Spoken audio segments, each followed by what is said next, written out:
అందరికీ నమస్తే. ఒక రాజు ఒక రాజ్యాన్ని గెలవగలడు, ఒక యోధుడు ఒక యుద్ధాన్ని గెలవగలడు.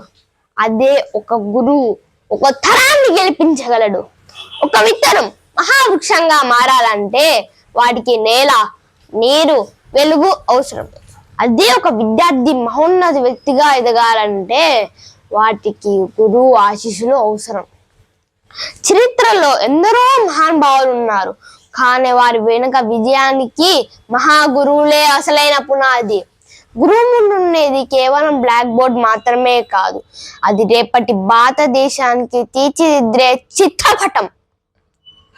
ఈరోజు గురు పౌర్ణమి పూజ సమర్పించే రోజు మాత్రమే కాదు, మనలో ఉన్న అహంకారాన్ని పక్కన పెట్టి మన వినయంతో గురువుల పాదాలకు నమస్కరించే పవిత్రమైన రోజు.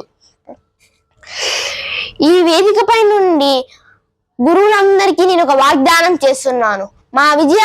మా విజయాల్లో మీ పాఠాలు కనిపించేలా జీవిస్తాం.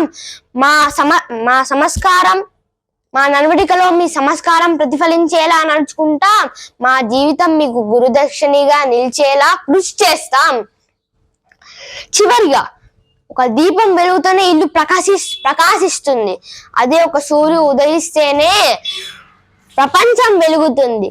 అదే ఒక గురువు బోధిస్తేనే ఒక తరాన్ని మేలుకుంటుంది. ఇలాంటి మహోన్నత గురువులందరికీ నా శతకోటి వందనాలు.